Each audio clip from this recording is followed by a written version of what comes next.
안녕하세요. 오늘도 사연살롱을 찾아주셔서 감사합니다. 저는 40대 후반의 여성이에요. 대학교 때 갑작스러운 교통사고로 부모님을 잃게 되었어요.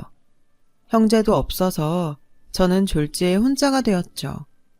음대를 다니고 있던 저는 유학의 꿈도 포기해야 했어요. 어떻게든 혼자서 살아갈 방법을 찾아야 했고, 대학을 졸업하자마자 음악학원을 열었어요. 제가 피아노 전공이어서 피아노를 주로 가르쳤고, 그 외에 제가 할 수 있는 성악 레슨도 했어요. 원래 노래를 잘해서 성악을 하려고 했었거든요. 제가 대학은 괜찮은 데를 나와서 그걸 중심으로 홍보지를 만들어서 학생들을 모집했어요. 그렇게 온 학생들을 정말 열심히 가르쳤고, 아이들 실력이 쑥쑥 늘어나자 그 다음부터는 학생들이 저절로 채워졌죠. 주로 초등학교 다니는 애들을 가르치다 보니 재밌기도 했지만 힘들기도 했어요. 부모님이 아이를 레슨 시간에 맞춰 보내지 않고서 자기 애만 먼저 해달라고 하거나 다른 애들보다 더 시간을 오래 해달라고 할 때도 있었어요. 또 음악과는 전혀 상관없는 국어나 영어 숙제를 봐달라고 하는 부모님도 있었죠. 처음에는 안 된다는 거절을 못해서 쩔쩔맸어요. 그러다가 학원을 옮긴다고 하면 어떡하나 걱정이 됐거든요. 하지만 시간이 지나고 경험이 쌓이면서 안 되는 건 안 되는 거라고 말할 수 있게 되었죠. 제가 그렇게 맺고 끊는 게 분명해지니 오히려 학부모님들이 더 좋아하더라고요. 학원을 하면서 같은 건물에 새든 다른 자영업자분들하고도 친해졌어요. 그러면서 인생에서 어려움을 겪은 건 나뿐이 아니라는 것도 알게 됐습니다. 특히 건물 주인인 아주머니가 맨 위층에 살았는데 관리인도 두지 않고 매일 계단하고 화장실 청소를 하셔서 제가 도와드리다가 친해지게 됐어요. 이 건물에 내 피땀이 다 들어갔어. 이것 때문에 다시 일어섰지. 그런데 어떻게 남의 손에 맡겨? 힘들어도 내가 해야지. 유정 씨도 지금은 혼자이고 힘들겠지만 언젠간 다 웃으면서 얘기할 수 있는 날이 올 거야. 라며 격려를 해주셨어요. 저는 그렇게 주변에서 위로도 받고 힘도 얻으면서 점차 학원 일에도 능숙해졌어요. 그러다가 한 남자를 만나게 됐어요. 그 사람은 우리 학원에 피아노를 배우고 싶다며 찾아왔더라고요. 제가 회사를 그만두고 개인 사업을 준비하고 있거든요. 그래서 시간이 많아졌어요. 어릴 때 체르니 100번까지 쳤는데 베토벤까지 칠 수 있었으면 좋겠네요. 잘 좀 부탁드립니다. 그 즈음에 성인반도 숫자가 늘어나기 시작해서 원래 저녁 6시까지 하던 학원을 밤 8시 반까지 열었거든요. 그렇게 그 사람을 6개월 정도 가르치던 어느 날이었어요. 레슨이 끝난 후 남자가 제게 말을 걸었어요. 선생님한테 저녁 한번 사고 싶은데 시간 좀 내주세요. 제가 예전에 다른 데서도 좀 배워봤는데 이렇게 친절하고 정성을 다해서 가르치시는 분은 처음이라 대접하고 싶어서요. 괜찮아요. 선생님이 학생 잘 가르치는 건 당연한 건데요. 이렇게 말씀해 주신 것만으로도 충분해요. 라고 했지만 남자는 끈질기게 저녁을 사겠다고 하더군요. 어쩔 수 없이 약속을 받아들였지만 좀 부담스러웠어요. 학생이라도 남자니까 누가 보고 이상한 소문이라도 내면 어쩌나 했거든요. 그래도 같이 한 저녁 시간은 좋았어요. 대화할 때도 크게 불편하지 않았고 남자는 제가 음악에 대해 이야기하면 굉장히 좋아하면서 재미있게 들어주었어요. 다음날 그 사람은 학원에 레슨을 받으러 와서 뜻밖의 말을 했어요. 선생님, 아니, 임유정 씨랑 정식으로 만나고 싶어요. 이런 제 이야기가 갑작스럽게 느껴질 수도 있겠지만 저는 그동안 많이 생각했던 거예요. 제가 저녁 먹자고 한 것도 최대한 부담 안 주려고 그런 건데 절대 쉽게 이야기한 건 아니었어요. 라며 꽤나 진심 어린 마음을 표현했어요. 그래도 저는 생각할 시간이 필요했죠. 이런 고민을 건물 주인 아주머니한테 얘기했습니다. 다 큰 어른들이 좋으면 만나는 거지. 왜 고민을 해? 그 남자가 마음에 안 들어? 그건 아닌데 이제 겨우 제 생활이 안정됐는데 또 어수선해지는 거 아닌가 걱정이 돼서요. 이렇게 자리 잡기까지도 시간이 걸렸는데 다시 내 생활에 변화가 생기는 게 맞나 싶어요. 지금이 중요한 시기잖아요. 남들 눈도 무섭고요. 그렇게 생각하면 평생 아무것도 못해. 아주 마음에 없는 거 아니면 편하게 만나봐. 당장 진지해질 필요도 없고 결혼까지 생각 안 해도 되잖아. 누굴 만나는 것도 때가 있는 법이야. 이렇게 젊은 나이에 만날 수 있으면 만나야지. 사실 누군가를 만나고 싶었지만 학원 일에 방해가 될까봐 걱정이 됐거든요. 이렇게 옆에서 응원해줄 사람이 필요했는데 마침 아주머니가 그런 얘기를 해주시니 정말 마음이 든든해졌어요. 저는 남자에게 일단 너무 부담 갖지 말고 편하게 만나자고 했고 남자는 그러겠다며 좋아했어요. 그렇게 그 사람과 사귀게 됐고 어느덧 6개월 넘게 만남이 계속됐어요. 그 사람은 저와 결혼하고 싶다고 했어요. 저는 아직 부모님 돌아가신 얘기를 안 했던 때라 망설였어요. 제가 자꾸 대답을 피하자 하루는 저를 붙잡고 오늘은 꼭 대답해줘. 내가 싫으면 싫다고 하던가. 근데 지금까지 별 문제 없이 만났으니 그건 아닌 것 같은데 혹시 결혼할 마음이 없는 거야? 저는 어쩔 수 없이 부모님에 대해 털어놓았어요. 물론 내가 고아로 큰 것도 아니고 그게 무슨 문제가 아닌 것도 알지만 나이 드신 어르신들은 생각이 다르잖아. 결혼을 하면 오빠네 부모님도 만나고 해야 되는데 좋아하실지 걱정부터 돼. 그게 무슨 상관이야. 네 말대로 그게 문제가 돼? 지금이 중요하지. 이렇게 자기 일 하면서 잘 살고 있는데 넌 그런 걱정부터 한 거야? 우리 부모님 그런 분들 아니야. 결국 저는 그 사람과 결혼을 결심하게 됐고 남자 부모님을 만나러 갈 날짜를 잡았어요. 아주머니한테 그 얘기를 하려고 찾아갔는데 집에 안 계시더라고요. 혹시나 하고 창밖으로 밖을 내다봤는데 좁은 차도 건너편에 있는 약국에서 아주머니가 나오는 게 보였어요.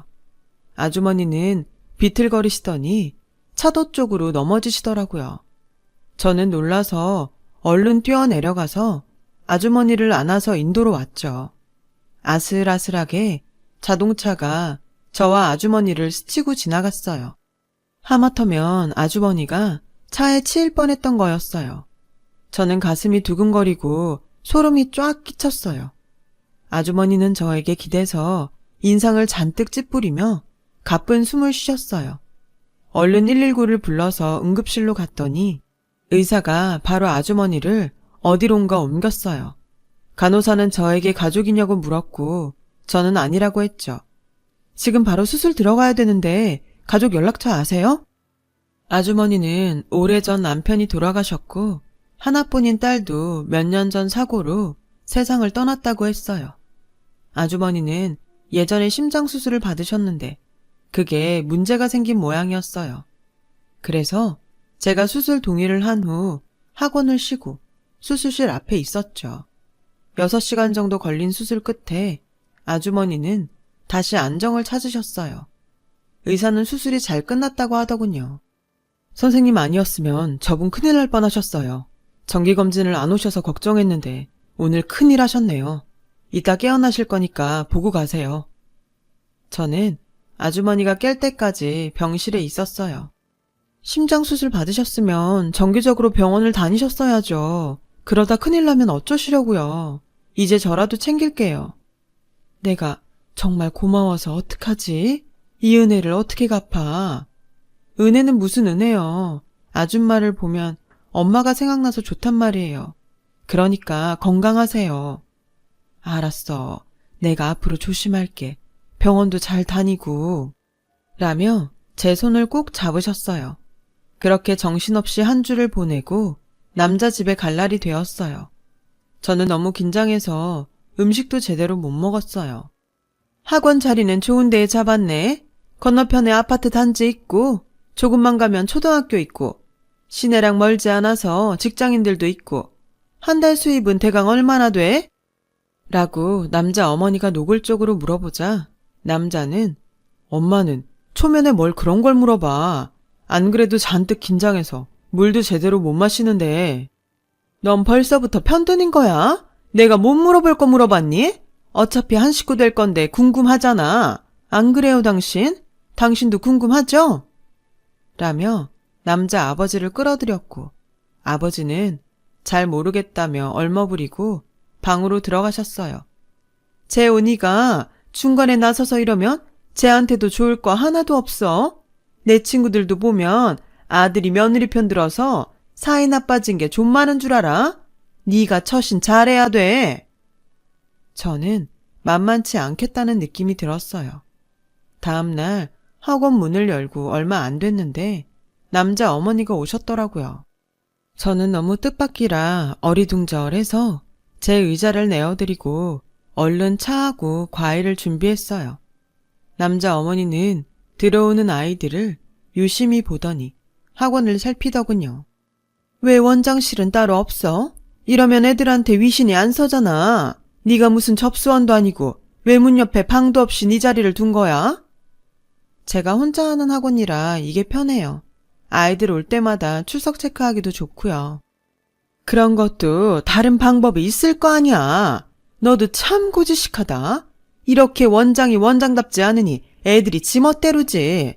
이런 거 가르쳐줄 사람이 옆에 없으니 티가 나는구나. 저는 애들이 와서 자기 할 일만 잘하고 가면 뭐라고 안 해요. 여긴 학교가 아니잖아요.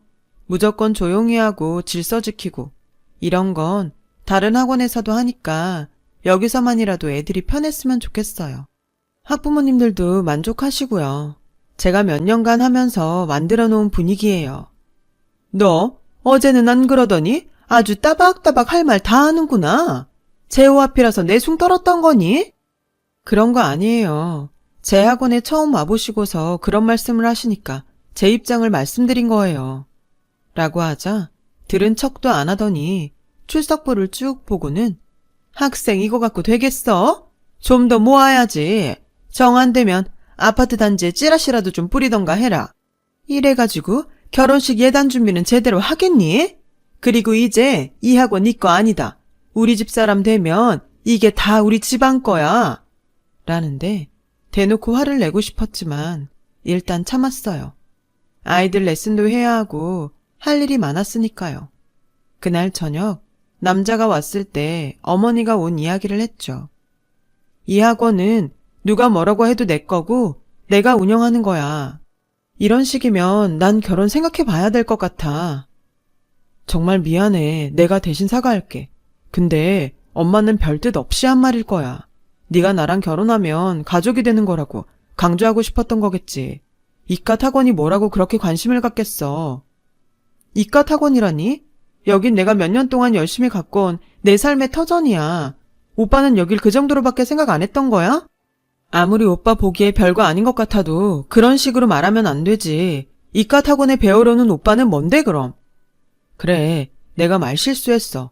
근데 좀 그냥 넘어가면 안 돼? 나도 말하다 보니까 그냥 나온 건데 너 좀 너무 따지는 것 같다. 그날 저는 그 남자와 사귄 이후로 제일 크게 싸웠어요.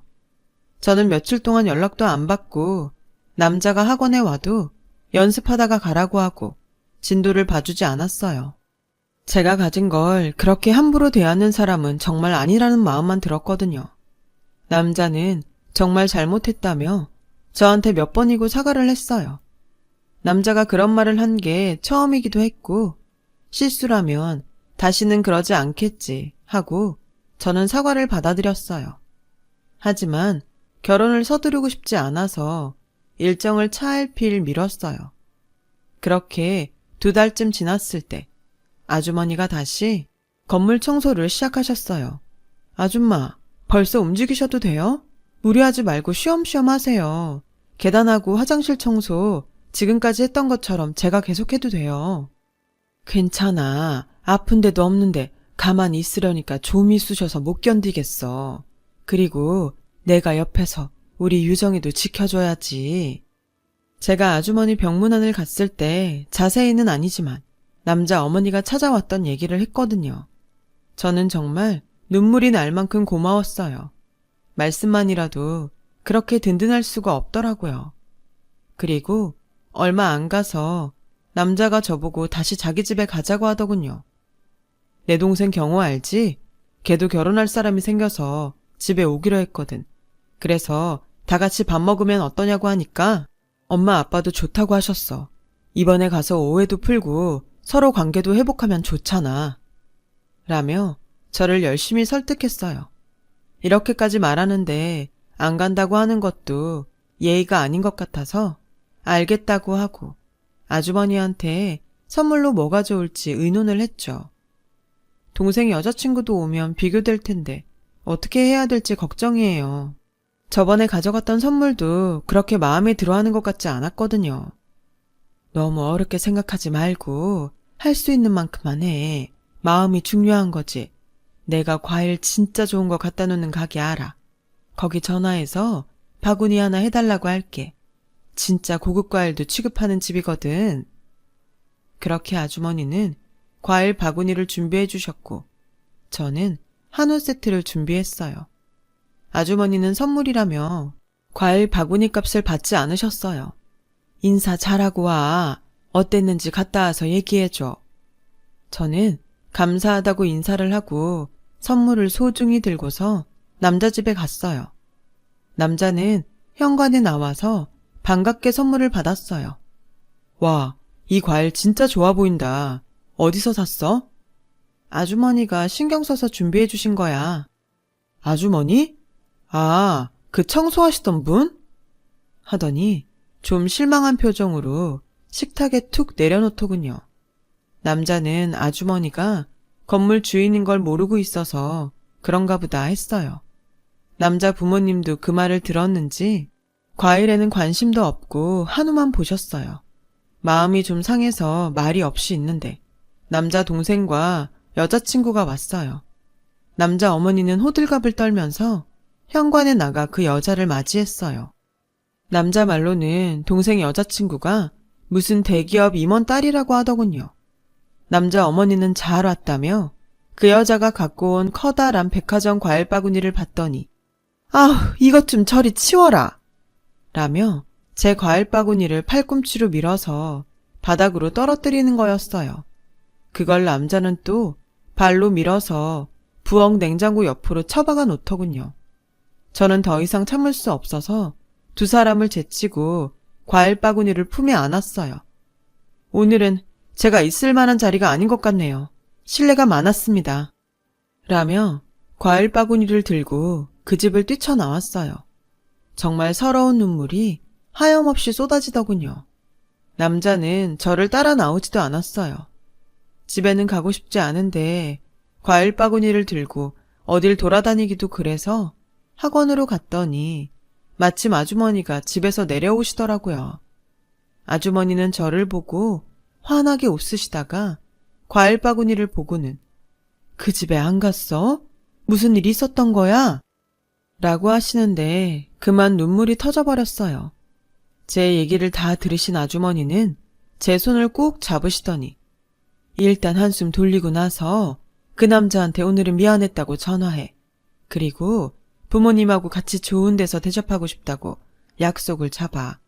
그 다음은 내가 알아서 할게. 저는 어떻게 하실 건지 물어봤지만 아주머니는 일단 저보고 남자한테 전화부터 하라고 하셨어요. 아주머니가 시키는 대로 남자한테 전화해서 식사 약속을 잡았어요. 약속날 나갔더니 남자 부모님은 저를 보자마자 떨떠름한 표정을 짓더군요. 게다가 남자 아버지는 자기는 친구들과 근처에서 만난다며 바로 일어났어요. 그런 식으로 저한테 분풀이를 하는 것 같았어요. 남자 어머니는 대뜸 저한테 내가 오늘 재호만 아니었으면 이 자리 나오지도 않았어. 그게 뭐 하는 짓이니? 처음 인사하는 사람이 온 자리에서 그러고 뛰쳐나가? 아무리 부모가 없어서 못 배워도 그렇지 그 정도 교양도 없니? 가져온 선물 도로 가져가는 건 또 뭐니? 지금까지 너 혼자 어떻게 살았는지 모르겠지만 우리 집안은 그런 집 아니다. 정신 똑바로 차리고 주말마다 와서 집안일부터 다시 배울 생각해. 제가 며느리도 아닌데 주말마다 거기 가서 집안일을 왜 해요? 라고 하자 남자는 지금 뭘 잘했다고 이러는 거야? 내가 오늘 부모님 모시고 오느라 얼마나 노력한 줄 알아? 네가 이런 식으로 나오면 안 되지. 라며 다그쳤고 저는 그래서 니네 아버지는 내가 오자마자 보란듯이 약속했다고 나가셨어? 이게 나 물 먹이려고 작당한 거지 무슨 노력을 했다고 그래? 너 지금 나보고 너라고 했어? 전화로 미안하다고 한 건 빈말이야? 내가 너 갈 때 안 따라 나가서 섭섭해서 이러나 본데 그날 너 잘한 거 하나도 없어. 어떻게 손님 왔는데 그러고 나가? 나도 손님이야. 내가 정식으로 결혼 반지를 맞추기를 했어? 결혼식장을 잡기를 했어? 라고 하니 남자 어머니는 자리에서 일어나며 됐다. 그만 돌아가자. 뭐 저런 경우 없는 애가 다 있어? 내가 그랬지? 부모 없는 애 고르는 거 아니라고. 사과를 한다더니 무슨 이런 적반하장이 다 있냐? 라길래 저는 사과는 그쪽에서 하셔야죠. 그리고 저희 부모님 저 대학 때까지 살아 계셨어요. 남의 부모님에 대해 함부로 말한 것도 사과하세요. 라고 하자 남자 어머니는 저를 한 대 치려고 손을 들더군요. 제가 그 손을 막자 남자는 저한테 화를 냈고 남자 어머니도 손 놓으라고 소리를 질렀어요. 그때 아주머니가 오셨어요. 아주머니는 평소와 다르게 머리끝부터 발끝까지 명품으로 치장하셨더라고요. 그 모습을 보고 남자는 놀라서 눈이 휘둥그레졌어요. 야, 너 미쳤어? 이런 자리에 저런 아주머니를 왜 데려와? 아주머니도 아무리 눈치가 없어도 그렇지. 여기가 어디라고 나오세요? 그러자 아주머니가 명함을 내밀었고 명함을 본 남자는 얼굴이 새하얗게 질렸어요. 아주머니 명함에는 투자회사 대표 직함이 찍혀 있었어요. 사실 아주머니는 시내 중심에 큰 건물도 몇 채 갖고 있고 여러 곳에 투자를 하는 큰 손이었던 거예요. 게다가 남자가 투자를 받으려고 했던 것도 아주머니가 자금을 대주는 회사였던 거죠. 그걸 알고 남자는 아무 말도 못하고 손만 덜덜 떨더군요. 남자 어머니는 누나를 막 굴려대더니 안 되겠는지 대뜸 제 손을 잡으며 얘, 너 우리 재호 좋아하잖아. 그래서 인사까지 하러 왔는데 이런 일로 헤어지거나 그럴 거 아니지? 우리 잘해볼 일만 남았잖아. 아니요. 다른 건 그렇다고 해도 툭 하면 돌아가신 우리 부모님 욕하는 거 보고 진작에 마음 다 떠났어요. 남의 아픔을 우습게 여기는 사람들하고 어떻게 평생 가족이 되겠어요? 좀 전까지도 그러셨잖아요. 제가 보고 배운 게 없어서 그렇다고. 아주머니가 투자회사 대표라니까 이러는 거지. 저를 인정해 주시는 거 아니잖아요. 저는 그런 사람들 필요 없어요. 그리고 박재호, 너도 인생 똑바로 살아. 무슨 백화점이니 명품이니 이런 거에만 눈 뒤집지 말고. 내가 좀 알아봤는데 너 우리 학원 좀 잘 된다고 근처에 소문나서 나보고 사귀자고 한 거였다며? 네가 여기저기 우리 학원에 대해 수소문했다는 거 동네 사장님들이 다 얘기해줬어.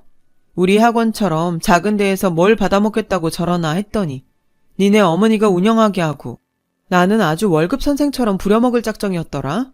그래서 니네 엄마가 아주 자기 것처럼 간섭한 거지? 라며 아주머니와 나가려고 하자 남자 어머니는 저희를 붙잡고 사모님 제발 화 푸시고 저희가 큰 실수를 했어요. 죄송합니다. 잘못했습니다. 네, 저희가 정말 잘못했어요. 유정아, 정말 미안해. 내가 어리석었어.